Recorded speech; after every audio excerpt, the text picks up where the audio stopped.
Emmanuel Macron était favorable. Ah mais cet enfoiré, je pèse mes mots, ce menteur, je pèse mes mots, a même envoyé un émissaire en mars 2017 pour que je fasse une note sur le casier judiciaire vierge.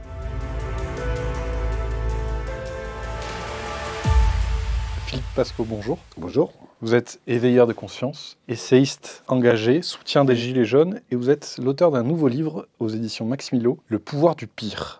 Vous êtes un homme en colère. Pourquoi hurlez-vous de douleur face à tous les scandales politico-économiques en France ? Parce qu'aujourd'hui, malheureusement, notre société du XXe siècle, qui est une société de lumière, d'ouverture, de progrès, etc., je constate qu'en France, il y a de plus en plus de gens qui dorment dans leur voiture alors qu'ils travaillent. Et je constate aussi qu'il y a de moins en moins de gens qui gagnent de plus en plus d'argent sur le dos de ces gens qui dorment dans les voitures.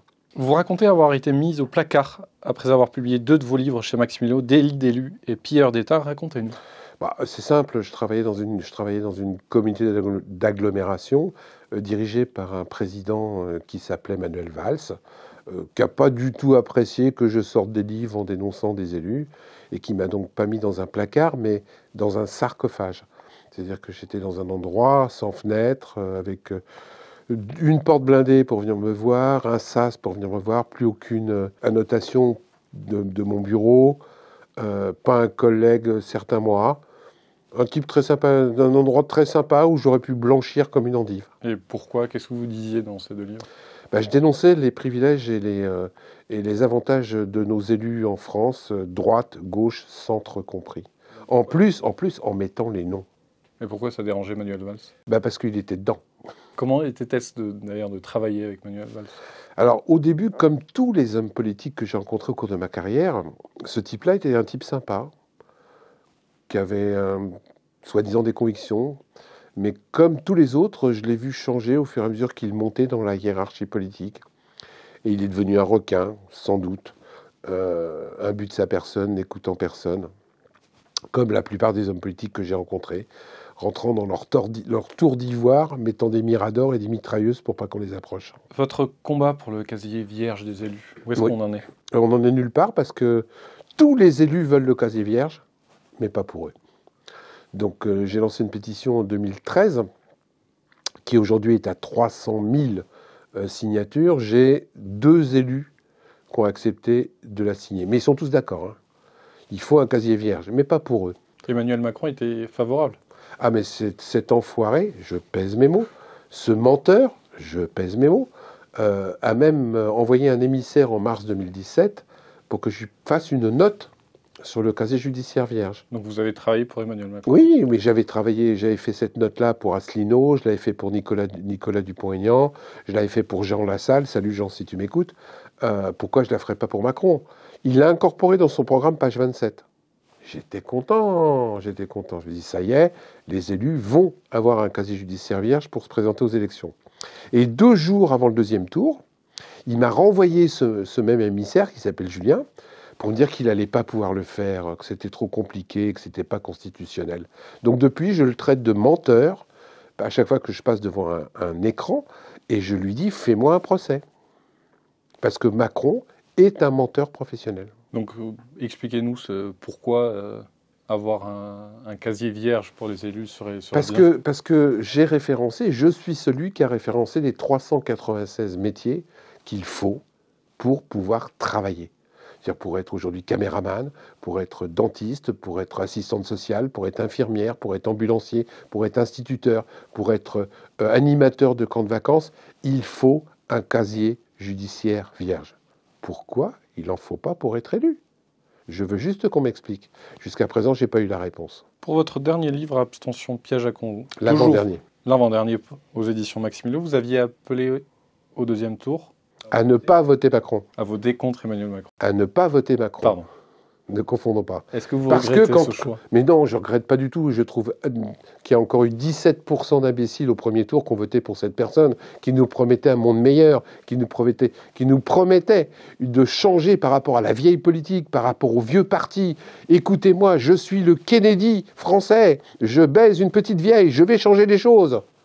Qu'est-ce que ça a donné ? Il est pire que les présidents d'avant. Il est pire que les gouvernements d'avant. Inadmissible. Donc je dis, quand tu as reçu pendant 5 ans des amendes à 135 €, quand tu t'es fait éborgner, quand tu t'es fait arracher la main, quand on a coupé les vivres aux moyens d'expression français. Je rappelle quand même que RT et d'autres médias, parce que je ne suis pas spécialement RT, ont été fermés de façon malhonnête. Des journaux comme Le Ravi ont été fermés de façon malhonnête. Comment on peut revoter pour ce mec-là ? Par rapport au casier judiciaire vierge, je peux vous préciser un truc, c'est que la loi, en plus, était passée. C'est-à-dire qu'avec le travail qu'on avait fait, nous avions rédigé avec une députée et un sénateur Cabanel, le sénateur Cabanel, qui est un très bon sénateur, nous avions rédigé un texte de loi pour le casier judiciaire vierge pour être élu. Nous avions pris la précaution de téléphoner au Conseil constitutionnel pour savoir si, dedans, la loi qu'on avait proposée, il y avait des choses à modifier. Nous avions modifié la loi. Et la loi avait été votée à l'unanimité des présents le 1er février 2017. À l'unanimité de tous les présents. Ça aussi, on peut en revenir parce qu'aujourd'hui, il faut que vous sachiez qu'à l'Assemblée nationale, si vous êtes un, vous pouvez voter une loi. Un. J'ai jamais vu ça. Dans une association, si tu n'as pas la majorité, tu ne peux pas voter. Donc là, en l'Assemblée nationale, tu peux voter une loi si tu es un. Et c'est déjà arrivé, d'ailleurs, je vais reprendre, où une fois, c'était en juillet, je ne sais plus quand, il n'y avait que 1 ou 2 députés dans l'Assemblée pour voter une loi importante. Ils ont été obligés de faire un arrêt et d'appeler tous les députés, les sortir de leur lit pour qu'il y ait un minimum de 15 personnes dans le bras. Donc cette loi sur le casier judiciaire vierge a été votée à l'unanimité le 1er février 2017 à l'Assemblée nationale. Elle a été envoyée au Sénat pour relecture et revote, avant de revenir normalement à l'Assemblée nationale pour un deuxième vote qui la mettait. Je me disais, quand Macron va passer, avant qu'il vienne me voir entre les deux tours, il a juste à reprendre la loi au Sénat et puis la refaire passer à l'Assemblée, et c'était fait. Et bien la loi, elle dort toujours dans un des tiroirs du Sénat. Il suffirait qu'un groupe politique du Sénat la sorte pour qu'elle repasse à l'Assemblée nationale et devant le Conseil constitutionnel. Aucun groupe politique, y compris des communistes, au Sénat, ne l'a fait. Donc la loi sur le casier judiciaire vierge existe déjà. Elle a été votée, et ce n'est pas une loi, je coupe tout de suite court aux gens qui pourraient contredire, ce n'est pas une loi qui te file un casier judiciaire, un casier si tu as fait un petit délit. C'est une loi qui vraiment serrait les vrais délits politiques, la corruption, la caution, l'abus de confiance, le viol, le harcèlement, etc. C'est des délits bien précis, qui fait que si tu étais condamné pour ces délits-là, tu ne pouvais plus être élu. Elle dort dans un tiroir, je connais l'endroit du tiroir, au Sénat. J'espère qu'un jour, un groupe politique aura le courage de la sortir pour la représenter à l'Assemblée nationale. Le Conseil constitutionnel a... Le quoi Conseil constitutionnel. Ah ouais, je connais pas. Donc cette institution... La sous-porte macroniste. Je rappelle tout de suite avant la question que dans le Conseil constitutionnel, il y a 3 personnes qui ont été nommées par Macron et les autres ont été nommées par le Sénat. Donc c'est pas un Conseil constitutionnel, c'est une voie de garage. Et par François Hollande aussi. Et par François Hollande, oui. Mais il y en a 3 qui ont été nommés là par Macron. Comment vous voulez que le Conseil constitutionnel soit indépendant ? Donc c'est pas un conseil, c'est une chambre d'enregistrement. Donc cette chambre, comme vous dites, vient de valider donc la réforme des retraites. Ouais, pas que ça. Est-ce que vous avez manifesté contre cette... Ah, j'ai fait toutes les manifs, oui. Parce que c'est une réforme qui est inutile, qui ne sert à rien. Je rappelle quand même que la réforme des retraites, quoi qu'on en dise, en 2030, 2050, on annonce 10 milliards de déficit. On annonce, selon la police ou selon le gouvernement. Je précise. J'ai un type qui s'appelle Arnaud, je ne sais pas si vous connaissez, il vient de faire, depuis le début de l'année, 38 milliards de bénéfices. Je veux qu'on m'explique. On va prendre... Il y a 10 milliards de déficit, soi-disant, pour arriver à ce que la retraite continue. Et là, il y a des types qui se mettent 38 milliards d'euros de plus sur leur fortune en 6 mois. Il n'y a pas un petit malaise là de répartition d'argent ? L'argent, il y en a. Il est là, l'argent. Sauf qu'il n'est pas réparti de façon équitable. Et je ne suis pas communiste et je ne suis pas anarchiste. Je dis simplement qu'aujourd'hui, dans notre société française, il y a un déséquilibre total entre le nombre, le peuple, et ceux qui l'y dirigent. Donc vous pensez que Macron a gagné là ? Que Macron a gagné ? Non, il a tout perdu là. C'est-à-dire ? Il a tout perdu. Il a perdu en crédibilité et il vient de perdre le peu des 17% qui avaient voté pour lui. Les crédules qui avaient voté pour lui. On a le résultat aujourd'hui avec la réforme de la retraite, qui est complètement unique, qui fait qu'il y a des gens qui vont bosser 47 annuités pour toucher 900 € par mois. 900 € par mois, après 47 ans de travail. Quand on sait qu'aujourd'hui, c'est simple à comprendre, on commence réellement à cotiser à partir de 25 ans. Avant 25 ans, c'est des stages, c'est des trucs, vous faites des machins, à 25 ans, alors 25 et 47, ça fait combien? Ça fait beaucoup. On est d'accord? Comment ils vont faire, les gens? Alors qu'il y a l'argent. S'il n'y avait pas l'argent, j'ai rien à dire. Moi, quand il y a un gâteau, on le partage. Quand il n'y a pas de gâteau, il n'y a pas de gâteau. On mange des miettes. Mais il y a de l'argent. Il y a énormément d'argent. Je rappelle quand même que le 440 ne s'est jamais si bien porté. Comment ça se fait qu'on est capable de taxer la masse du peuple et de ne pas taxer ceux qui engrangent des milliards d'euros? Je veux juste qu'on m'explique. Vous savez, je le dis toujours, quand vous avez 7 voitures, 17 maisons réparties un petit peu dans le monde entier, votre jet privé, un paquebot dont on n'arrive même pas à compter la longueur, que en tant que mec, vous avez 10 maîtresses. En tant que femme, vous n'avez que 7 amants. Les femmes ont toujours un peu moins d'amants que les mecs de maîtresses. À quoi ça sert d'avoir plus d'argent? À quoi ça sert? Tu pars dans ta tombe avec tes milliards? À quoi ça sert à un moment donné que les gouvernements ne disent pas stop? T'as assez engrangé. On répartit sur l'ensemble du peuple. Parce que n'oublions pas, et ils l'oublient souvent, que qu'est-ce qui fait les riches? Les pauvres. À force de pressurer les pauvres, à un moment donné, ils vont plus y arriver. Ils vont plus y arriver. Ils vont être obligés, au fur et à mesure, de renforcer la répression, de mettre des miradors. À force qu'il y ait des pauvres autour de soi, ils vont être obligés de s'exiler, de s'enfermer au fur et à mesure. Il faut laisser respirer les pauvres. Et de moins en moins, les gouvernants, les lobbies nous laissent respirer. Pour vous, est-ce qu'on est à l'aube de 1789? Non. Non, parce que d'abord, les moyens de répression sont pas les mêmes. Aujourd'hui, les moyens de répression sont énormes. Je rappelle quand même que Macron vient d'acheter en novembre 2022 pour 38 millions d'euros de grenades de désencerclement et je ne sais pas quoi ce qu'ils ont acheté, 38 millions d'euros, alors que l'année d'avant, il en avait acheté pour 19 millions. Je rappelle qu'il vient de commander 91 chars anti-émeutes. Donc aujourd'hui, les moyens de répression par rapport au peuple sont énormes. Il vient de favoriser, de ne pas toucher à la retraite des forces de l'ordre. Les forces de l'ordre ont toujours des avantages indus que n'ont pas le reste du peuple. Donc ils ont pas forcément l'intention de se rebeller contre les gens qui leur donnent à manger. Je rappelle aujourd'hui que les forces de l'ordre, les FDO, sont en contradiction totale avec la loi par rapport à la retraite. Je m'explique. Les forces de l'ordre, depuis 7, 8 mois, 2 ans, ont des heures supplémentaires de dingue. C'est-à-dire que les CRS font 3 fois plus que ce qu'ils devraient faire. Et bien vous savez la combine qu'a trouvé M. Darmanin et son prédécesseur, M. Castaner? Un truc génial. Ils convertissent leurs heures de retraite, leurs heures supplémentaires, en retraite à prendre avant la retraite. C'est-à-dire que si jamais vous avez 3 ans d'heures supplémentaires que le gouvernement ne peut pas payer, eh bien, on vous permet de partir 3 ans à la retraite avant.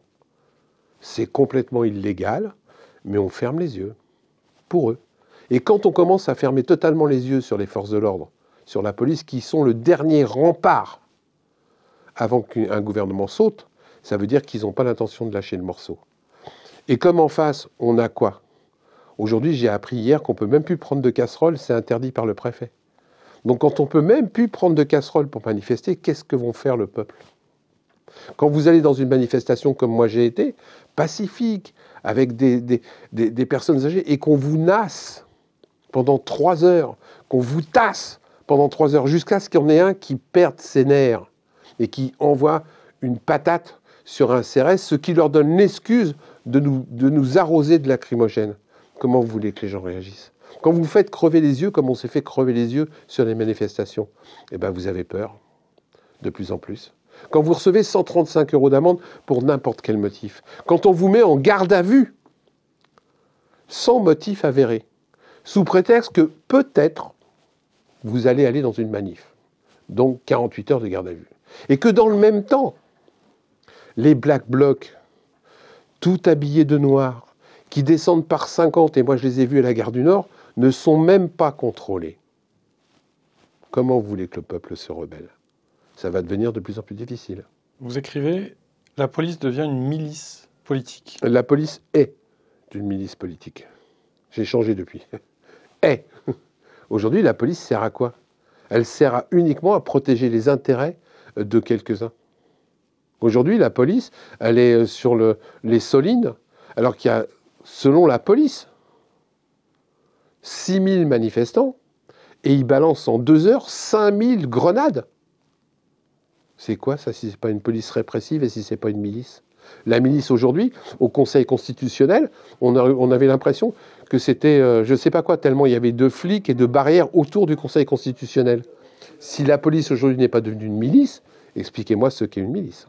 Vous avez parlé du budget renforcé pour les flashballs et les c'est grenades clair. des encerclements. Pour les JO 2024, la vidéosurveillance sera redoublée. Oui, mais c'est un bonheur. Non seulement Est-ce les qu'il faut en redoubler, avoir peur de ça? mais non seulement vous pouvez en avoir peur, mais ça va être génial.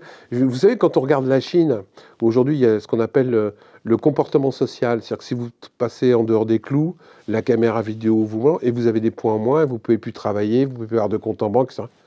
Ça arrive.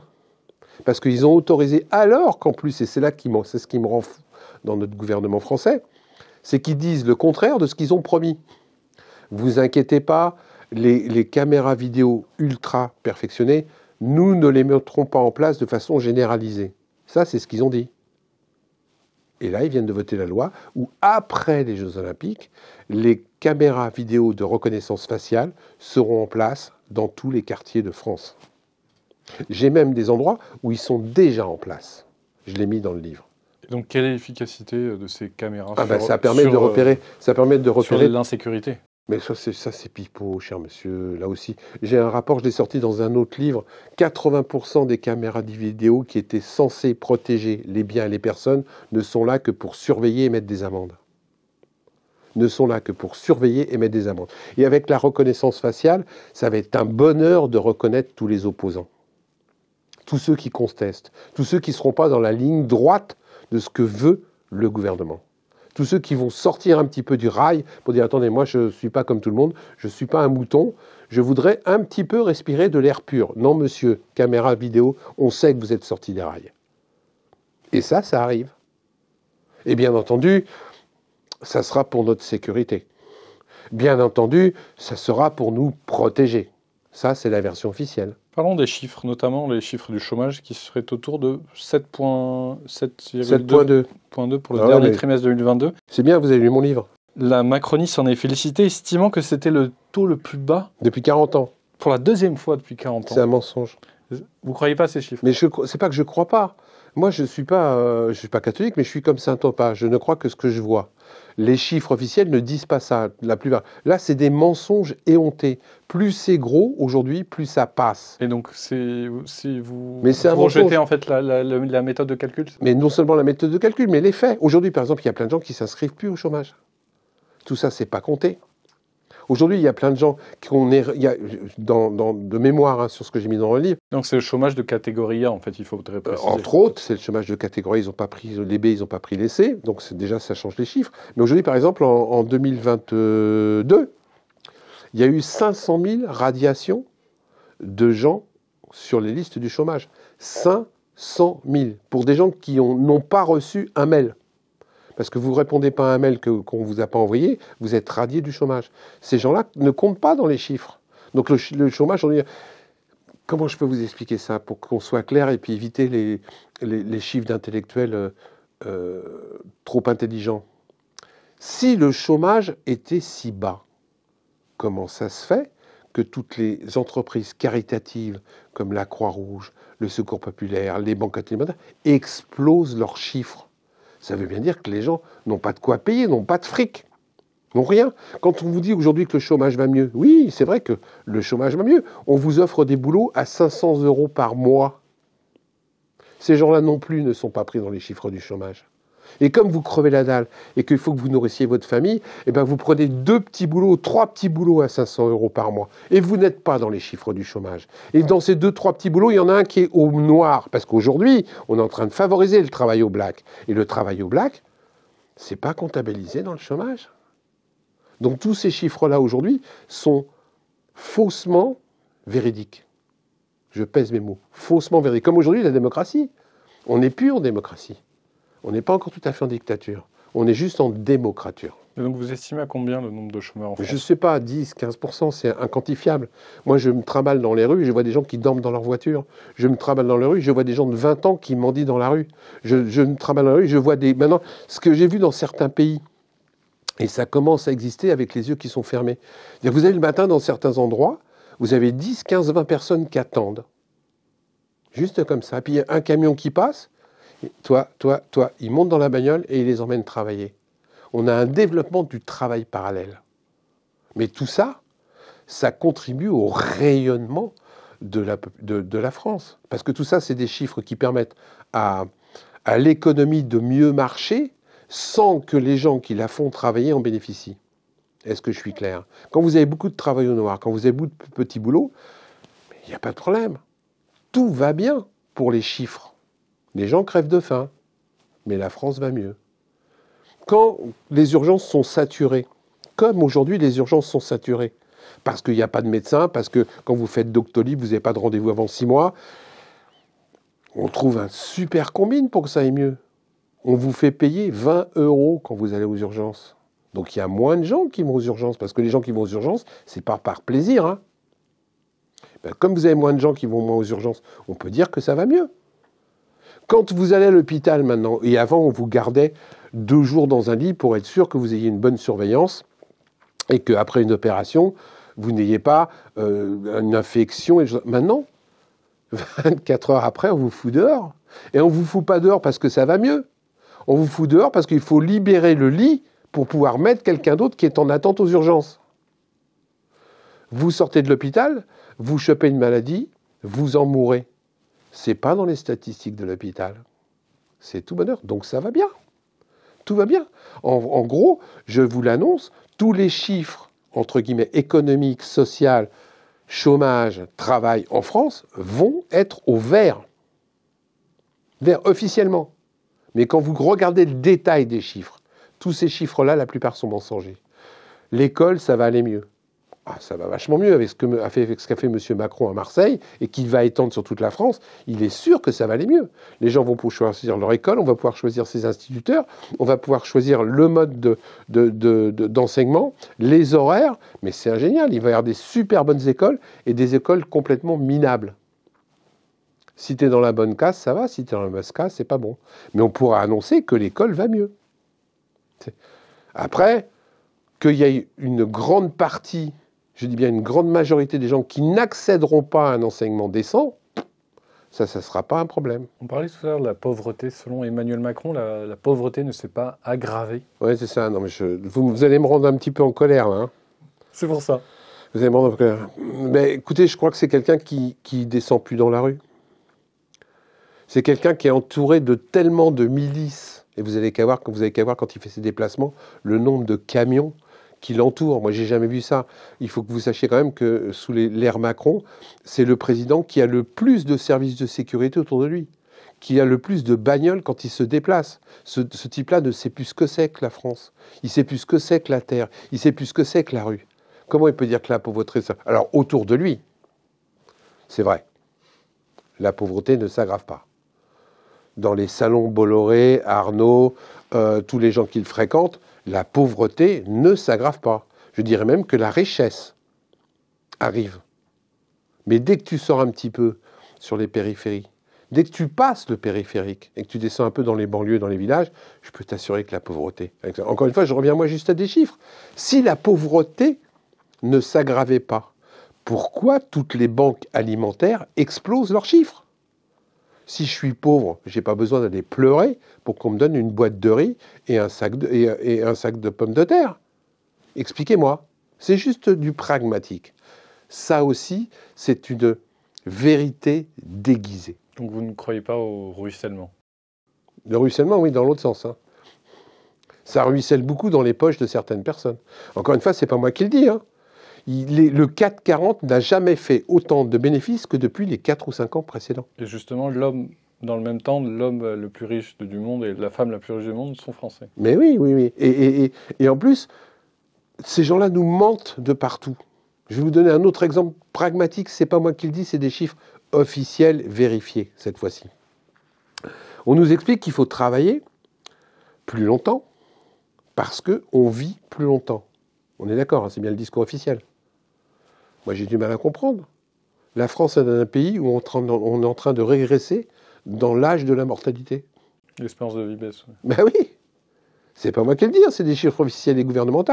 Donc, d'un côté... La mortalité infantile aussi. Oui, mais d'un côté, on est en train de nous dire qu'il faut travailler plus longtemps parce qu'on vit plus longtemps, et en fin de compte, c'est pas vrai. On vit moins longtemps. Expliquez-moi.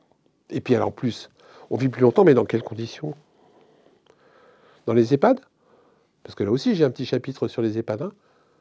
Dans des endroits où tout ce qu'on fait, c'est vous récupérer le peu de pognon que vous avez amassé dans votre vie pour vous laisser pourrir dans un mouroir. Parce que c'est comme ça, la plupart. Même si les gens qui sont dedans font tout ce qu'ils peuvent. Le système qui est basé sur le fric fait que les EHPAD ne peuvent pas fonctionner de façon humaine. Elles ne peuvent fonctionner que de façon économique. Pourquoi? Parce que la plupart des EHPAD sont des EHPAD privés. Tu sais, on dit la silver economy. C'est des EHPAD privés. Donc quand tu vas prendre des actions dans un EHPAD, c'est pas pour faire de l'humain, c'est pas pour faire du social, c'est pour faire du fric. Et comme les lois sont faites pour pouvoir te prendre ton fric quand tu es vieux, une fois que tu es mis dans un EHPAD, tu es mort. On peut te prendre tout ton argent, on peut te faire vendre ta maison. Si tu n'as plus d'argent, on peut maintenant très facilement demander à tes enfants de payer. Et si tes enfants ne peuvent pas payer, maintenant tu peux faire payer tes petits-enfants. Mais c'est un bonheur pour faire de l'argent. Vous avez une explication hyper intéressante sur... Merci, c'est gentil. Le pourquoi du scandale Orpea a-t-il autant scandalisé les Français? Ah bah oui, mais ça, là aussi, c'est très pragmatique. Hein. C'est comme pour le sida. Hein. Tant que c'était les pauvres, c'était pas gênant. Tant que c'était les petits homosexuels des banlieues de New York, ça posait quand même... Quand le sida a commencé à toucher des vedettes de cinéma, etc., c'est bizarre, ça a pris de l'ampleur. Et Orpea, il faut le savoir, le scandale de Orpea, les scandales des EHPAD, moi, ça fait 10 ou 15 ans que j'en entends parler. J'ai un copain qui s'appelle Stéphane, qui était docteur dans les EHPAD. Il y a 10 ans, il me racontait déjà qu'on laissait des petits vieux par terre dans leurs excréments durant toute la nuit. 10 ans, il y a 10 ans. Mais c'était des EHPAD de pauvres. C'était des EHPAD du commun des mortels. Et là, Orpea, c'est un EHPAD de riches, où les gens payent 20 000 € par mois pour être dans cet EHPAD à Neuilly. Bizarrement, le scandale est sorti. Tant mieux. Mais je dis simplement qu'il faut que ce soit les riches qui en prennent plein la tête pour que quelque part, ça devienne une affaire d'État. Le sida, je peux vous assurer que si jamais ça était resté dans les banlieues de New York avec les Noirs homosexuels, mais aujourd'hui, on n'en a rien à péter. Aujourd'hui, il y a une recrudescence en France du saturnisme. Vous savez ce que c'est que le saturnisme ? C'est la maladie du plomb. C'est-à-dire que c'est des gosses qui bouffent du plomb, les anciennes peintures, etc. C'est dans les vieux quartiers de Paris. Là, dans les endroits insalubres, dans les vieux quartiers de Marseille, où il reste encore des peintures au plomb contre les murs, et comme les gosses sont entassés dans les chambres qui a de l'humidité, les gosses grattent le plomb sur le banc, mettent les doigts dans la bouche et chopent le saturnisme. Je ne sais pas pourquoi, je n'ai pas l'impression que c'est une affaire d'État. Je n'ai pas l'impression que ça fait un scandale médiatique. Nous reprenons le gosse, un des petits-enfants de Bolloré, ou d'Arnaud, ou d'un grand présentateur de télé, dont le gamin chope le saturnisme. Vous allez voir comment on va en parler partout dans les médias. Ce qui prouve simplement qu'aujourd'hui, l'intérêt médiatique d'une maladie, d'une chose, ne tient qu'à la fortune de celui qui le subit. Reparlons d'une autre maladie, donc le Covid. La crise de Covid vient de se terminer. Qu'on nous dit. Pourquoi le gouvernement, les autorités sanitaires ferment-elles encore des lits d'hôpitaux? Ah ben alors ça, c'est la grande question, cher monsieur. Pourquoi on est en train de détruire l'hôpital public? Pourquoi on est en train de détruire l'école? Pourquoi on est en train... Parce qu'on veut tout rabattre sur le privé.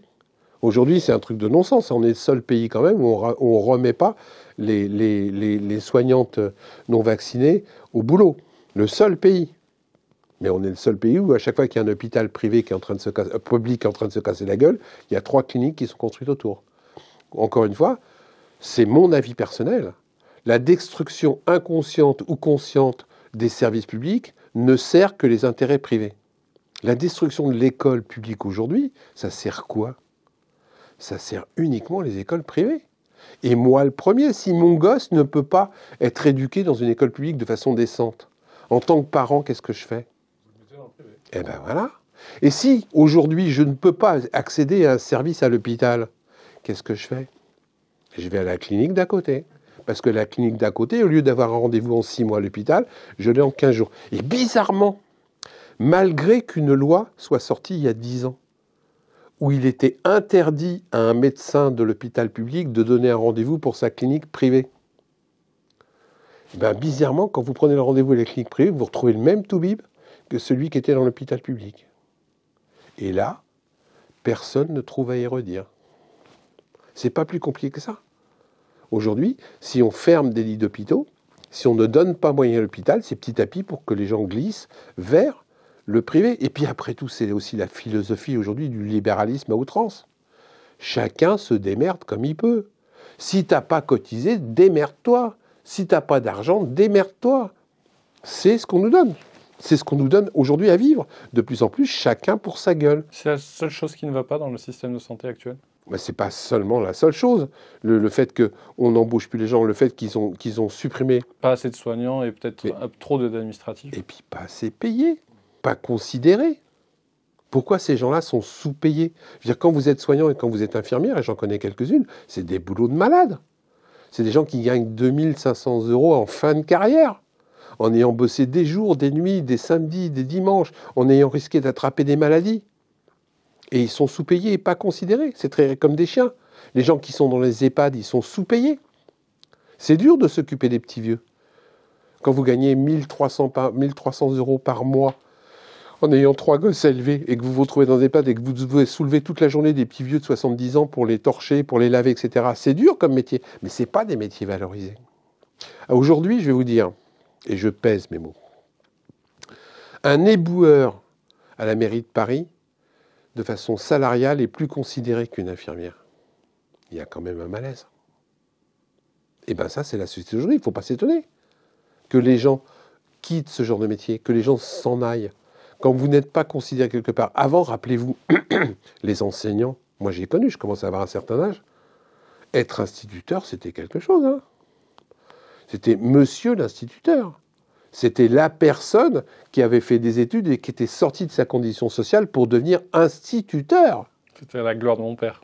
On est d'accord. C'est date de combien de temps, ça? De 60 ans. Hein. C'est pas il y a 300 ans. C'était il y a 60 ans. Aujourd'hui, il y a un professeur des écoles, mais c'est parce que tu n'as rien trouvé d'autre.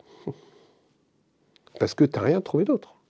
Donc il ne faut pas s'étonner si quelque part, ces métiers-là sont aussi en déliquescence à cause de ça. Pas seulement à cause du gouvernement, mais à cause des gens qui nous dirigent, qui font tout pour que ces métiers-là soient plus intéressants. Justement, quelles sont les causes de ce déclin, de cette dévalorisation des enseignants? La façon dont on a géré les choses, la façon dont les gens intelligents qui sont... C'est aussi un problème de société, non? Oui, mais c'est un problème de société, on est d'accord, mais il y a aussi plusieurs coupables, mais on n'aura pas le temps de le développer. Il y a aussi les parents qui sont coupables. Je veux dire, moi, il y a encore 60 ans, et je vais passer pour un réac en disant, alors que je suis un type de gauche, qu'on soit bien clair, il y a, 40 ans, j'aurais eu le malheur de répondre à mon instituteur. Je rentrais à la maison, je prenais 2 baffes dans la tête. Aujourd'hui, tu réponds à ton instituteur ou ton professeur des écoles. Tu as les parents qui arrivent et qui pètent la tête à l'instituteur. Et là où il y a eu un problème, c'est que quand ça a commencé à se faire, la hiérarchie, etc., n'a pas bougé, n'a pas couvert.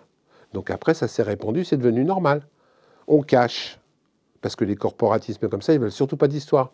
Pourquoi dans la plupart des collèges et des lycées, on n'arrive pas à avoir les vrais chiffres de la délinquance, du racket, des choses comme ça? C'est un dossier sur lequel j'ai bien creusé. Parce que les proviseurs, pour ne pas faire de vagues, pour ne pas qu'on montre leur lycée ou leur collège du doigt en disant « là, regardez, il y a du racket », ils étouffent. Ils étouffent. Et comme la hiérarchie étouffe, les gens en dessous, ils en ont marre. Ils en ont marre. Et on le rencontre dans plein d'endroits de la société. Et encore une fois, je dis bien, je suis de gauche, hein, je suis pas ni un réactionnaire, ni un type de droite. Mais quand quelque part, vous n'avez pas la justice au démarrage qui agit pour juguler la petite délinquance, pourquoi je ne continuerai pas? Et quand en plus, vous avez l'image de la grande délinquance en col blanc qui, elle, n'est même pas, j'en parlais ce matin, même pas punie. Quand vous avez un type comme Balladur qui a pris 2 mois avec sursis. 2 mois avec sursis avec le dossier qu'on avait sur les rétrocommissions. Comment vous voulez que la société fonctionne bien? Comment vous voulez qu'on n'entraîne pas les gens vers le chacun pour sa gueule? C'est pas une crise d'autorité de façon générale dans la société aussi? Alors c'est une crise d'autorité post-68 Arde qui est passée de là où on avait droit à rien à où on a droit à tout. C'est vrai qu'aujourd'hui, on a eu un laisser-aller dans les écoles complètement fou. Je ne suis pas de réactionnaire, mais on a laissé faire un certain nombre de choses et on en paye aujourd'hui les conséquences. Évoquons aussi la fin du moteur thermique en 2035. Ouais, non, ça c'est un pipeau, ça. Est-ce que les pauvres demain ne pourront rouler qu'en électrique low cost chinois? Tout ça, c'est pipeau, ça sert à rien. Et puis je vous le disais dans mon livre, en plus ils ont autorisé, après 2035, encore une fois... Les voitures allemandes. Les voitures des riches. Le carburant non, t'as mal lu. Ils ont autorisé à continuer en thermique les voitures qui sont construites à moins de 10 000 exemplaires. 1000 ou 10 000 10 000 exemplaires. Donc les Ferrari, etc. C'est-à-dire toutes les bagnoles qui valent 400 000, 500 000 euros. Eux, ils ont le droit de continuer à faire du bruit. Et pourquoi ils font ça? Pour un truc tout con. Et là, c'est social, c'est sociétal. Le bruit. Mais ouais, une voiture thermique, une voiture électrique. Enfin, l'accélération est pas mal niveau électrique. Les gens qui ont des voitures de grosse puissance, ils ont envie d'entendre le moteur vrombir. Sinon, ils n'auront pas l'impression d'être puissants. Ils auront l'impression d'avoir la même voiture que les pauvres. Donc, ça aussi, c'est des trucs qui sont hyper agaçants parce que la loi n'est pas faite pour tout le monde. Je rappelle en France quand même qu'on a mis 10 ans de retard par rapport aux autres pays à mettre le pot catalytique sur les bagnoles. 10 ans de retard. J'arrive pas à comprendre. Il y aura aussi une limite dans les grandes villes où les vieilles voitures ne pourront plus venir... Ah mais oui, mais ça c'est génial leur truc là. Maintenant le critère 3, critère 2, il faut savoir qu'à la Courneuve, la moitié de la population est en critère 3.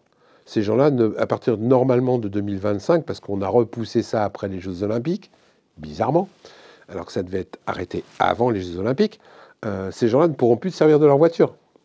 Ces gens-là n'ont pas les moyens d'en racheter une. Je ne sais pas comment ils vont faire. Mais ça, c'est pas un problème pour les gens. Comme dans Paris, le fait de supprimer la bagnole sans rendre les transports en commun gratuits, parce que à la limite, si on était logique, si j'étais aux affaires, ok, pas de voiture dans Paris, je veux bien. Mais tous les transports gratos. C'est encore un truc où il fait qu'il n'y a que les riches qui vont pouvoir en profiter. Parce que les gens qui habitent à Paris, ils s'en foutent, je les rencontre moi. Ils n'ont pas de bagnole. Écoutez, c'est quoi? C'est un faux débat, parce que c'est pas jamais gratuit. Hein. Mais c'est pas un problème que ce soit gratuit, c'est tes impôts qui payent. Moi, ça me gêne pas. Encore une fois, moi, ça me gênerait pas de payer encore plus d'impôts si les impôts étaient mieux utilisés. Ça me gêne pas de payer. Mais où va l'argent? On est bien d'accord, là, tu viens au problème. L'argent, il est là. Il y en a. On ne le prend pas là où il faut. D'accord? Je le rappelle, il y a plus de 100 milliards, et c'est le chiffre du dessus de l'iceberg. Du dessus de l'iceberg, hein, pour ceux qui connaissent, le dessus de l'iceberg, c'est tout petit par rapport à ce qui est en dessous.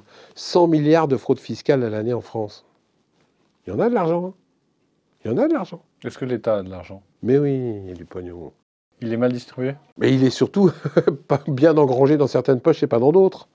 Il y en a de l'argent. Quand tu autorises... aujourd'hui, tu es plus taxé sur le revenu que sur le capital. C'est-à-dire que si je travaille, je suis plus taxé que si j'ai du capital. Il y a quand même un malaise. Soi-disant, quand ils ont supprimé la taxe sur les fortunes. Tu te rappelles, ça, c'était pas vieux, hein, c'était en 2017. L'IFI, c'est ça? Ouais, la taxe sur la fortune. Ça devait profiter à la société. Ça a profité à la société? Je voudrais qu'on m'explique. Je cherche, je soulève le tapis, je vois pas. Ça a profité à la société? Non. Donc il y a quand même un problème. L'argent, il y en a, mais il va que dans certaines poches. Aucun des gouvernements n'a le courage de dire « stop, t'as gagné assez d'argent, maintenant on répartit sur tout le monde ». Et je ne dis pas qu'il faut donner de l'argent aux feignants. C'est ce qu'on t'accuse toujours, ouais, tu veux que les feignants gagnent. Non, je dis simplement que là, on arrive dans un système de répartition complètement anachronique et qui en plus va à l'explosion. Parce que, à force de mettre des gens qui crèvent de faim autour de chez toi, tu crois vraiment que les gens ils vont rester autour de chez toi? À force d'affamer les gens, tu crois vraiment qu'ils vont rester? Non. Regarde aujourd'hui, ils commencent à sortir avec les casseroles. Parce que les gens commencent à se rendre compte qu'ils sont affamés. Que quand tu vas avoir 55 ans et que tu seras mis à la porte par ton patron, parce que c'est ce qui va se passer, tu ne retrouveras pas de travail. Et de 55 ans à 67 ans, 55 ans à 67 ans, ça fait quand même 12 ans. Tu vas petit à petit te retrouver au RSA. Tu vas petit à petit te retrouver sans rien, ou avec des petits boulots d'intérim. Mais entre 55 ans et 67 ans, tes points de retraite, ils vont compter pour ta retraite. Et c'est là où tu vas t'apercevoir que c'est même plus 900 € que tu vas toucher. C'est 700 € que tu vas toucher. Parce qu'il y a les annuités dans la retraite et il y a aussi ce que tu as gagné pour calculer ta retraite. Donc moins tu vas gagner durant ces 12 ans, moins tu vas toucher durant ta retraite. Et ça, mais c'est une évidence.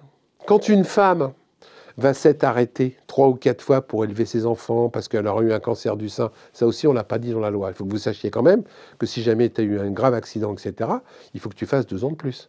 Par exemple, j'ai eu un cancer du sein pendant mon activité salariale, ces 2 années-là ne comptent pas. Il faut que j'en refasse 2 de plus. Donc on n'est déjà plus à 67, on est à 69. Pour toucher une misère. Je veux qu'on m'explique aujourd'hui, dans n'importe quelle ville, dans n'importe quelle agglomération normale, avec 700 € par mois, tu peux vivre et te loger. Alors que tu n'as rien fait de mal, tu as travaillé toute ta vie. Tu as travaillé toute ta vie. Et pendant ce temps-là, il y a des types qui se font 38 milliards d'euros en plus en 6 mois sur leur fortune personnelle. À mon avis, il y a un petit décalage quelque part. Là. Et ce sont les retraités actuels qui sont favorables à cette réforme. Mais parce qu'ils ne se rendent pas compte, et ça c'est encore parce que c'est des boomers. Et parce que eux, ils sont pas touchés. Ils ont une bonne retraite. Eux, ils ont une bonne retraite, c'est évident. Mais on peut le comprendre. Vous êtes à la retraite actuellement ? Depuis 2 mois, oui. Et j'ai une bonne retraite. Mais j'ai bossé depuis l'âge de 14 ans, et j'ai eu en moyenne 3 ou 4 boulots en même temps. Donc j'ai une bonne retraite. Mais je ne me bats pas pour ma retraite, je me bats pour les gens de demain, moi. C'est pas parce que j'ai eu la chance de ne pas me laisser rouler la tête que je vais laisser tomber les gens qui sont autour de moi. Mais c'est ce que veut la société, aujourd'hui. D'ailleurs, toutes les publicités, de plus en plus, sont faites pour que tu t'occupes que de ta tête. Tu regardes la télé, maintenant, dans les publicités, il n'y a quasiment aucune publicité de partage. Il y a juste des publicités de consommation et de consommation pour toi et ta famille. Et ça, pour moi, c'est symptomatique de la société de demain. Vous parliez des plus riches. Mais j'ai rien contre eux. Vous avez compté 20 ou 21 membres du gouvernement actuel Borne, sur 41 sont millionnaires. Ouais. Et c'est ce qu'on sait. Encore une fois, parce qu'il faut bien voir que la déclaration d'intérêt et de patrimoine de ces gens-là, la plupart sont truandés. Et qui est le plus riche ? Je ne sais plus, je crois que c'est... Riester. Riester, ouais, qui a 50 garages. Mais c'est un truc de fou, je veux dire. Pour vous, est-ce qu'ils sont hors sol ? Mais parce qu'ils ne fréquentent pas la rue. Quand tu commences à avoir tant de millions, tu as un serviteur, tu as une maison, tu as un chauffeur, etc. Tu sais plus ce que c'est que la réalité de faire 3 heures de transport le matin pour aller manger, de courir le soir pour rentrer parce qu'il faut que tu fasses les courses à la maison, que tu ailles chercher le gosse qui est au centre aéré, l'autre qui est chez la nourrice, que tu rentres, il faut que tu fasses à manger, que tu laves le linge, que tu prépares. Ils ne savent pas ce que c'est, ces gens-là. C'est des gens qui, en plus, n'ont quasiment jamais travaillé de leur vie. Jamais. Tu prends un type comme Valls, il n'a jamais bossé. Depuis ses 18 ans... Vous l'avez côtoyé? Oui, j'ai bien côtoyé. Je me suis battu 2 fois physiquement avec lui. Donc je l'ai bien côtoyé. Une fois, je l'ai collé contre le mur. Une fois, c'est lui qui m'a collé contre le mur. Mais un type comme Valls, depuis ses 20 ans, ne travaille que dans le milieu politique. Donc, c'est pas un travail. Mais c'est pas que c'est pas un travail. C'est que ces gens-là ne peuvent pas savoir ce que c'est que la vraie vie, puisque eux ne sont pas dedans. Quand tu commences en politique, même comme parlementaire, tu arrives à 9h, tu commences à faire, tu vas bouffer au resto, tu rentres. Tu sais pas ce que c'est que de faire les courses. Tu sais pas ce que c'est qu'aller au prisonnier et de regarder les prix parce que t'as pas de pognon. Eux, à amender, c'est même pas eux qui vont faire les courses. C'est quelqu'un d'autre pour eux qui va faire les courses. Donc comment tu veux que ces gens-là se rendent compte du coût de la vie? Ils peuvent pas. C'est impossible. Là, on vient de faire condamner, et parce que je suis membre du conseil d'administration d'Anticor maintenant, on vient de faire condamner un type qui s'appelle Falco. Hubert Falco, ouais. Voilà. Le maire de Toulon. Voilà. Et ça crée un scandale dans le milieu politique. On se fait assassiner de partout parce qu'on l'a fait condamner sur des frais de bouche. Ce monsieur, qui n'était plus président du conseil départemental des Bouches-du-Rhône ou du Var, où je ne sais plus il était, de 2012 à 2018, s'est fait servir à bouffer tous les jours aux frais de la princesse. C'est le conseil départemental qui payait. Il avait 2 cuisiniers à ses ordres. Il a fait faire son pressing, ses chaussettes, son slip, etc., par quelqu'un d'autre pendant 6 ans. Et on dit, mais qu'est-ce que vous lui cherchez des poux à ce monsieur? C'est juste pour te prouver que ces gens-là ne savent même plus faire à manger. Il n'était plus président du conseil départemental, et pendant 6 ans, il s'est fait servir à bouffer gratos 1 500 € par mois. Ces gens-là ne comprennent pas qu'on les attaque pour si peu. François Fillon, ce brave monsieur, n'a toujours pas compris pourquoi on l'a attaqué pour des histoires de costumes. Des petits costumes à 6 000 €, qu'est-ce qu'on va embêter ces gens-là? Pourquoi tu m'embêtes, moi qui ai sacrifié ma vie pour le pays? Des costumes à 6 000 € et tu viens m'embêter pour ça. Ces gens-là sont complètement hors sol. Monsieur Macron, quand il dit « traversez la rue, vous allez trouver du travail », il ne sait même pas ce que c'est. Si, c'est vrai que si tu traverses la rue, de plus en plus, tu vas trouver du travail. Mais dans quelles conditions? Des travails sous-payés, sous-traités, sans protection sociale, parce que c'est aussi la société vers laquelle on nous entraîne. Aujourd'hui, les prud'hommes, ça n'existe plus. Aujourd'hui, tu peux licencier les gens en France sans motif sérieux et réel. C'est-à-dire que si la barbe que tu as ne me revient pas, je me démerde pour provisionner 20 000 € sur mon compte de... et l'année prochaine, je te vire. Comme de toute manière, j'ai un bon avocat dans ma société, de toute manière, en indemnité, tu vas toucher quoi? 5 000 €. Pas de problème, pour me débarrasser de toi, c'est pas cher payé. Eh bien, la loi l'autorise aujourd'hui. C'est ça la société que je veux pour demain? Et je ne dis pas qu'il faut un protectionnisme des ouvriers à outrance. Je dis qu'aujourd'hui, c'est complètement déséquilibré. Tout est fait pour le patronat et rien n'est fait pour l'ouvrier, pour le petit peuple. Reparlons aussi du gouvernement et du milieu donc, macroniste. Laurent Bigorgne, donc ancien directeur de l'Institut Montaigne, proche du président, était aussi accro à la cocaïne. Mais il n'est pas le seul. Hein. Il a drogué sa collaboratrice afin de commettre un viol. Enfin, il a été reconnu de ça Non, devant lui, il la l'a pas justice. reconnu. Hein. Il a été reconnu, en tout cas. Pas lui. Il a été seulement condamné donc à 12 mois de prison avec sursis. Ouais. Bah, c'est normal, il connaît le président. Et l'enquête, justement... Et puis l'enquête a patiné, et puis ça s'est pas fait tout seul, et il a fait l'histoire. Mais il n'y a pas que lui, je le cite dans mon bouquin, il y en a plein comme ça. À partir du moment où tu es un haut fonctionnaire, on n'ose pas te toucher. Le type là qui pendant 10 ans, Monsieur Nègre, je dis son nom parce que la plupart des journaux n'ont pas voulu mettre son nom, pendant 10 ans, a fait prendre des diurétiques. Pascal Nègre. Ouais. Pascal Nègre. Je redis comment c'est son nom. Au ministère de la Culture. Pascal Nègre. Pascal Nègre. Tu vois, qui pendant 10 ans a fait prendre des diurétiques puissants à tous les gens qui venaient chercher du travail. Et tout le monde le savait. À toutes les femmes. Et toutes les femmes, oui. Et tout le monde l'a couvert uniquement pour les voir faire pipi. Et pendant 10 ans, personne n'a rien dit. Il est filmé après. Personne n'a rien dit. On le savait. Parce que quand tu es puissant, on courbe les chines, on a peur de t'attaquer. Moi, j'ai pas peur d'attaquer des puissants. Je le dis toujours, un puissant ou un non-puissant, il va aux toilettes 1 à 2 fois par jour. Et de temps en temps, il troue le papier avec les doigts. Comme moi. Ça repositionne les choses. On n'est plus sous le temps de Louis XIV, où il y avait quelqu'un qui tenait le pot de chambre et qui essuyait les fesses de Louis XIV. Chacun s'essuie ses propres fesses. Donc, un mec très très riche, il s'essuie aussi ses propres fesses. Donc, moi, ça ne me gêne pas de l'attaquer. Et M. Falco, je suis désolé, même si M. Bayrou vous a défendu, vous avez piqué le pognon de la société, vous avez volé notre argent.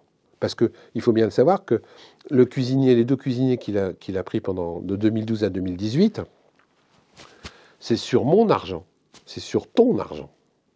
C'est pas normal. Est-ce que l'arrivée d'Éric Dupond-Moretti, Qui ça? le fameux acquittator au ministère de la Justice, Acquittator. il devait révolutionner la justice. Mais tous. Quel est son bilan? Mais aucun bilan. La justice est de pire en pire aujourd'hui, donc faut pas déconner. Je veux dire, Macron, il devait aussi révolutionner. Tous ces gens-là qui parlent de révolution, en fin de compte, ils font quoi? Justement, le titre du livre d'Emmanuel Macron, c'était Révolution. Ouais, révolution. Mais, encore une fois, je veux bien, mais c'est que des mots. Aujourd'hui, la politique de tous ces gens-là, c'est uniquement de la communication. Du réel, du concret, il n'y a pas. Ils vous annoncent des choses, ils font le contraire le jour d'après. En plus, je l'ai mis dans un de mes livres précédents, en politique, le mensonge est devenu la règle. La vérité, l'exception. Ces gens-là nous mentent, depuis un type qui s'appelle Cahuzac, en nous regardant droit dans les yeux. Vous prenez les déclarations de M. Macron sur la retraite, il disait totalement le contraire de ce qu'il a fait. Enfin, il a quand même annoncé pendant la campagne présidentielle. Mais il a annoncé quoi? C'était plus ou moins annoncé, comme il a annoncé le casier judiciaire vierge. Et puis c'est pour ça qu'il l'a fait. Donc ils annoncent que ce qui les arrange bien. La retraite, elle n'est pas justifiée. Tout le monde le dit. Tous les gens, les économistes sensés le disent. Sauf que l'Europe a dit qu'il fallait faire ça. Et M. Macron, et je ne suis pas non plus un extrémiste de droite, M. Macron suit les ordres de ce qui a été décidé à l'Europe parce qu'il pense que c'est bien, parce que je pense que ce type-là, sincèrement, pense que c'est bien. Mais c'est facile de penser que c'est bien quand tu sais que tu vas toucher 20 000 euros de retraite. C'est facile de dire à des gens, t'inquiète pas, avec 800 euros, tu vas t'en sortir, quand toi, tu n'y auras pas droit. C'est-à-dire que toi, de toute manière, on sait qu'avec ta carrière, avec les 9 millions d'euros, dont on ne sait pas où ils sont passés d'ailleurs, Monsieur Macron, il faudrait nous le dire un jour, tu vas de toute manière pouvoir avoir une retraite dorée. Ces gens-là décident de choses pour nous, alors que comme tu le disais, il y en a 21 qui sont millionnaires chez eux, et qui n'ont vraiment pas besoin et qui n'auront jamais de problème de retraite. Donc à un moment donné, il va falloir qu'on remette les choses. Tu sais qu'à l'Assemblée nationale, c'est fini, il n'y a plus un seul ouvrier. Il y en avait encore 2 sous le mandat Hollande, et là, il n'y en a plus un seul. Et quand je dis ouvrier, c'est pas péjoratif. Hein. C'est-à-dire quelqu'un qui est dans une catégorie A, catégorie B, ça n'existe plus. Hein. Ça n'existe plus. Donc comment tu veux que ces gens-là sachent exactement ce que le peuple fait et ce dont le peuple a besoin? Vous êtes très critique aussi envers les médias. Qu'est-ce que vous leur reprochez? Mais je ne reproche rien aux médias. Je reproche rien aux journalistes, je reproche aux médias qui, maintenant, ils sont dirigés par une dizaine de personnes qui décident exactement de ce qu'il faut écrire et comment il faut l'écrire. Est-ce qu'à Canal+, tu as vu un seul reportage contre M. Bolloré? Pourtant, il y a des choses à dire. Hein. Est-ce que dans le Figaro, tu as vu un seul reportage qui critiquait M. Macron? M. Dassault, plutôt, non? Oui, M. Dassault, pardon. Mais est-ce que... il y a M. Feu Dassault. Mais aujourd'hui, les journaux ne sont plus indépendants. Quand tout ton journal tient par subvention ou parce que tu as des privés qui te filent du pognon dans les publicités, tu peux pas rentrer dans la gueule. On te tient. Mais j'en veux pas aux journalistes. Les journalistes, il y en a plein qui essayent de faire leur boulot. Mais quand à la rédaction et au-dessus de toi, on te chinte ton article, tu peux pas. Moi, j'ai des journalistes qui m'appellent, qui me disent « Philippe, je peux pas écrire ce que tu as dit. Hein. Sinon, je vais me faire virer. » Pourtant, ce que je lui dis, c'est vrai. Je rappelle dans le Pilleur de vie, qui date déjà de 2019, l'éditeur qui est derrière là-bas devrait avoir la date. Dans Pilleur de vie, j'ai un chapitre entier qui dénonce la chlorédone et ses méfaits. À l'époque, je n'ai pas réussi à ce qu'il y ait un seul média national qui reprenne l'affaire. Parce que c'était pas le moment, parce qu'ils avaient peur. Parce qu'il ne fallait pas en parler. Aujourd'hui, la presse est verrouillée. Il n'y a plus de liberté d'expression. Qu'est-ce qu'il y a comme journaux libres aujourd'hui? Citez-moi, dis-moi. Canard enchaîné? Et encore, là, on vient de voir qu'il y a eu une petite affaire au cul d'emploi fictif chez eux. Marianne? Non, mais je cherche. C'est détenu par un milliardaire Kretinsky. Non, mais je cherche, mais qui sont encore un petit peu libres. Hein, mais totalement libres, il y a qui? Les petits médias locaux, ils sont tous en train de se faire baiser par des procès bâillons. Le Ravi vient d'être fermé. J'en ai un autre dans le milieu de la France qui vient de se faire niquer aussi parce qu'on leur fait des procès à 50 millions. Quand tu as un petit truc avec 3 bénévoles et puis un chiffre d'affaires, je vais te dire de bêtises, de 50 000 euros par an, quand on te fait un procès à 50 millions, bah t'es mort. Il y a La Croix aussi. Oui, mais il y en a plein. La Croix qui est libre. Tu m'as fait peur. Là. La Croix, le journal La Croix, Qui libre. n'a pas de publicité, en tout cas. Oui, mais libre... essaye de Je faire... crois que ça appartient au groupe Le Monde. Donc. Oui, non, mais essaye de faire un truc laïque dans La Croix, tu vas voir. Il n'y a plus d'expression libre, entre guillemets, en France. C'est tenu par des gens qui ne veulent pas qu'on parle de certaines choses. C'est tenu à la fois par des actionnaires ou par l'État. Ou par l'État. Même l'UMA, j'ai des problèmes. L'UMA, s'il n'y a plus de subventions, elle est morte aujourd'hui. Donc on s'aperçoit que sur certains secteurs, l'UMA ne s'aventure pas trop. Parce que sinon, on aura bien Parce fait que c'est aussi comprendre. un manque de courage des journalistes aussi. Mais ce n'est pas les journalistes. Les journalistes, ils ont du courage. C'est au-dessus que ça se passe. C'est au-dessus. Les policiers, les CRS, c'est pas tous des connards. Mais bon, ils ont des ordres. Au-dessus, on leur donne l'ordre de taper, etc. C'est leur boulot, ils tapent. Ils tapent. Donc moi, je ne mets pas en cause les journalistes. Je ne mets pas en cause la base. La base, elle obéit. Il faut qu'elle mange. Elle a ses crédits à payer. Bon, bah, je ne peux pas faire paraître cet article. Je ne peux pas faire paraître cet article. J'en ferai un autre demain. C'est au-dessus, moi. C'est les décideurs. C'est eux qui savent que si on publie ça, il y aura des dégâts. Et pour vous, qui sont les pires? Les pires Mm. J'en ai pas. Le pire aujourd'hui dans la manipulation, c'est Macron. Et le service qu'il a monté, la boîte noire qu'il a montée dans un petit bureau à côté de l'Élysée, qui magouille à mort. Qui magouille à mort pour désinformer, pour mentir, pour faire ce que faisait Pasqua. Ils sont très forts. Pasqua disait que si tu as une affaire, pour l'étouffer, tu crées une autre affaire, qui crée une autre affaire, et puis après, à la fin, on ne sait plus où on en est. On est exactement aujourd'hui là-dedans. C'est-à-dire que dès qu'il y a une information qui sort, ils se démerdent pour qu'il y ait 50 informations qui sortent sur le même truc. Et les réseaux sociaux n'ont pas été une bonne chose là-dessus, et les gens sont tellement cons, entre guillemets, par moment, que tout ce qui est écrit, ils prennent ça pour vérité. Aujourd'hui, la vérité, pour certaines personnes, c'est pas la vérité, c'est le nombre de clics. S'il y a 60 000 clics sur une information, c'est qu'elle est vraie. Et donc, s'il y a 60 000 clics, j'en mets un 61 de plus. Les gens ne vérifient plus, ne regardent plus, ils consomment. Mais c'est ce qu'on veut qu'ils fassent. Hein. Les gens deviennent complotistes. Non, c'est pas complotiste, faut arrêter. Les gens sont pris dans une spirale de trop d'informations, et trop d'informations, ça tue l'information. Quand tu as trop d'informations, tu ne sais plus quelle est la vraie. Va me dire aujourd'hui qui dit la vérité sur le Covid. Qui dit? Ceux qui disent que c'est pas dangereux. Il y a tellement d'infos qui sont accolées à des trucs scientifiques, à des trucs qui sont pas forcément sérieux, mais quand tu les regardes, tu as l'impression que c'est bien habillé, toi. On commence juste à s'apercevoir que le professeur Raoul avait en partie raison. Mais 2 ans et demi, pour avoir un petit bout de vérité, parce qu'on a eu tellement de mensonges autour de ces vérités que tu ne sais plus qui dit la vérité. Donc c'est aussi le principe aujourd'hui. Il y a tellement d'informations. Monsieur Macron qui te dit qu'il veut augmenter de 100 euros les enseignants, puis après tu t'aperçois que c'est 100 euros, mais pour l'achat, il y en a un très beau qui m'a bien plu, c'est les 1200 euros. La retraite, je vous assure, c'est 1200 euros net pour tout le monde. 8 jours après, c'est 1200 euros brut pour 2 millions de personnes. 15 jours après, c'est 1200 euros selon certaines conditions et pour 10 000 personnes. Comment tu veux t'y retrouver?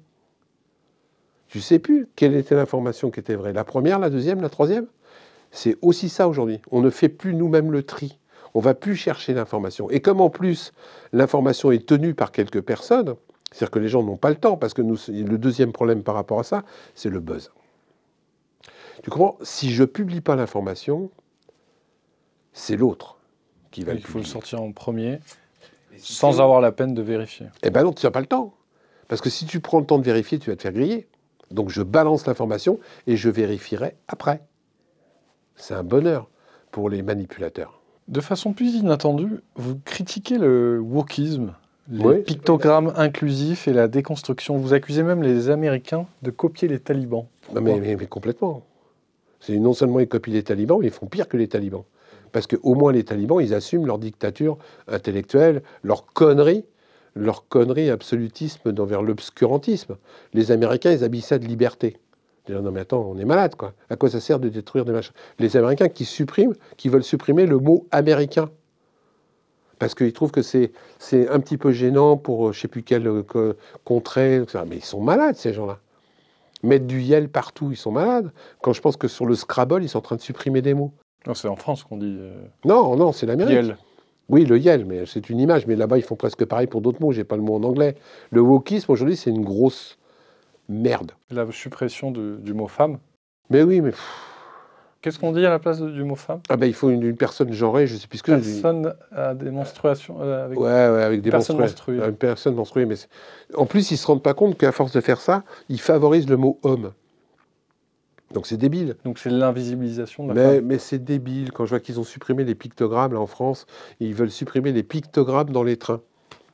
Ah, ça, vous ne le savez pas, je vous le donne en plus. Donc dans les trains, il y a des pictogrammes pour aller changer les bébés. Et c'est une femme qui est représentée, qui tient un bébé pour le changer sur le linge. Tu me suis? Eh ben, c'est horriblement sexiste. Ah, voilà. Donc ils ont supprimé le truc, il y a eu un scandale. Le patron de la SNCF a dit oui, vous avez raison, nous allons refaire des pictogrammes non genrés. Moi, je rigole. Parce que la plupart de ces pictogrammes t'envoient dans les toilettes des femmes. Logique, jusqu'à présent. Donc, est-ce que les hommes vont avoir le droit de rentrer dans les toilettes des femmes pour changer les bébés? Ça va poser d'autres problèmes. Hein. Ça va poser d'autres problèmes. Eh bien, on en est là aujourd'hui.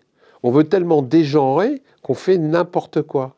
Je dis pas, et encore une fois, je ne suis pas d'extrême droite conservateur, on est obligé maintenant de bien préciser. Hein. Pour le traditionnalisme, il faut évoluer. Mais passer encore d'un extrême à l'autre, dans le langage, dans la façon de s'habiller. Tu te rends compte qu'aujourd'hui, la circulaire Blanquer, qui est parue dans les écoles, autorise un gamin à venir en jupe dans l'école, un gamin de maternelle. Hein. On est d'accord, on n'est pas un gamin qui réfléchit, qui est en souffrance, etc. Le gamin en maternelle, qui bien entendu arrive à décider tout seul du genre qu'il veut avoir. S'il vient en jupe à l'école, on n'aura pas le droit de poser de questions. C'est dans la circulaire Blanquer. Hein. Si un enfant qui s'appelle Christian décide, avec l'accord de ses parents bien entendu, que du jour au lendemain dans l'école on doit l'appeler Christine, eh ben, il faut l'appeler Christine. Bon, ça va peut-être poser quelques problèmes dans la cour de l'école. Mais ça, les mecs qui pensent ça, les Sandrine Rousseau à outrance, les Coffin à outrance, là, n'ont pas analysé ce genre de choses. C'est-à-dire que le gamin qui a 4 ou 5 ans, qu'on appelait Christian la veille et qu'on appelle Christine dans la cour de l'école, parce que c'est légal. Je ne sais pas comment ça va réagir. Mais ça, ils s'en foutent. Il faut faire du non-genré. Du non-genré. Vous dénoncez aussi le déboulonnage de la statue de Saint-Michel et au Sables d'Olonne à cause de la loi de 1905. Mais ouais, mais ça aussi, c'est les mecs, c'est des extrémistes de la merde. Il faut retirer toutes les statues à connotation religieuse, parce que nous sommes dans un pays laïque, etc. Ben ouais. Alors moi, je me marre parce que souvent, ces champs-là attaquent là où il faut attaquer, mais pas forcément là où ça serait bien. Moi, encore une fois, quand on fait des choses, je veux qu'on les fasse jusqu'au bout. Donc, il faut supprimer toutes les églises en France, puisque c'est l'expression d'une religion. Mais si on supprime les églises, il faut supprimer toutes les mosquées. Si on supprime toutes les mosquées, il faut supprimer toutes les synagogues. Et si on supprime toutes les synagogues, il faut supprimer aussi la dernière religion, je ne sais plus laquelle, les hindous, je ne sais pas quoi, il faut les supprimer aussi. Mais là, on ne touche pas, là, on touche à certains et pas d'autres.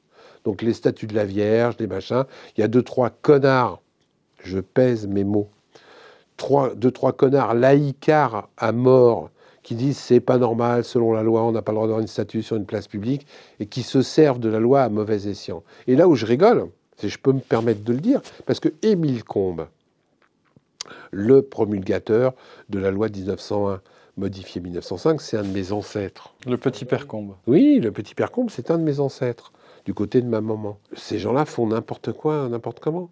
Alors on va détruire tout ça et puis on va uniformiser. Mais allons-y, habillons-nous tous en maoïstes. Parce qu'après tout, si on pousse le wokisme jusqu'au bout, la meilleure façon d'avoir une égalité de genre, puisque c'est ce qu'ils veulent, c'est que justement, il n'y a eu aucun genre. Donc on s'habille tous pareil, on met tous les mêmes slips, on met tous les mêmes chaussettes, et là, il n'y a pas de problème, il y aura une égalité. Mais est-ce que c'est vraiment ça qu'on veut dans la société? Est-ce que la société Le sel de la société, c'est pas justement la différence et la complémentarité. Ces gens-là veulent supprimer toutes les différences et toutes les complémentarités. C'est une connerie. À force de supprimer des mots dans la langue française comme ils veulent le faire, ou dans la langue américaine ou anglaise, on va avoir des langues qui vont être des suppositoires difficiles à avaler, hein. Sans intérêt, sans la petite touche qui fait rêver, sans la petite touche créatrice qui te permet de penser. À force d'élaguer, quand tu élagues tout, bah tu as un horizon qui est plat. C'est ça qu'ils veulent, ces gens-là? Moi, j'ai pas envie de ça. J'ai envie d'une société où il y a des différences, où il y a des hommes, où il y a des femmes. Moi, ça me gêne pas. La meilleure façon de magnifier, je pèse mes mots, les lesbiens, les transgenres, etc., c'est justement de ne pas en parler. C'est justement de ne pas appuyer sur le fait que ça doit être une communauté reconnue. Moi, j'en parle pas. T'es lesbien, t'as le droit. T'es homosexuel, t'as le droit. Ça me gêne pas dans la société. À partir du moment où tu n'essayes pas de me l'imposer. Parce que c'est là le problème. Moi, je me souviendrai toujours, j'étais, il y a une trentaine d'années, j'avais 2 copines lesbiennes que j'adorais, que je défendais, hein, que je défendais comme un malade parce que je trouvais normal qu'ils puissent exister, etc. Un soir, on sort ensemble, on arrive devant une boîte, et moi, je reste dehors. Parce que la boîte était réservée qu'aux lesbiennes. Elle est où l'égalité, ma cocotte, là? Tu veux que moi, je te reconnaisse en tant que lesbienne dans la société, et puis moi, parce que je suis un mec, j'ai pas le droit de rentrer dans ta boîte? Il y a un moment donné, il faut que ces gens-là arrêtent d'avoir ce que j'appelle la tolérance à sens unique. Les Américains qui sont en train de supprimer des mots dans les livres d'histoire, qui sont en train de supprimer des mots dans Harry Potter, il y a plein de livres comme ça. Meilleur. Les 7 petits nègres, comment c'est le titre du livre là? Les 10 petits nègres. Les 10 petits nègres. Scandale.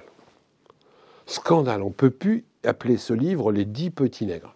Tu vois, ça me rappelle à une époque où les nains, il fallait dire non, on ne dit plus les nains, on dit les personnes de petite taille. Ben, excuse-moi, une personne de petite taille, c'est un nain. Par contre, il n'y a aucune honte à être un nain.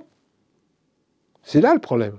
Donc si tu commences à changer le mot nain, c'est que tu as honte du fait que je dis nain, c'est dévalorisant pour toi. Mais non, c'est pas dévalorisant, c'est un état. Mais c'est moins dévalorisant de dire personne de petite taille. C'est vachement moins dévalorisant de dire personne ayant des radiania tous les mois. Ça, c'est... Ou alors maintenant, pour les mecs, on va dire personne ayant de temps en temps une érection. Pour dire homme. Moi, j'arrive pas à voir où il y a un progrès. Honnêtement. Et encore une fois, je ne suis pas un vieux réac. Hein. Merci Philippe Pescaud. C'était un plaisir. Je rappelle que vous êtes l'auteur de Le pouvoir du pire aux éditions Maximilo. Exactement. Et même si ça ne fait pas plaisir à mon éditeur, il y a bientôt un livre qui va sortir qui s'appelle Les cons. Ça ose tout. 3 points de suspension. Moi aussi.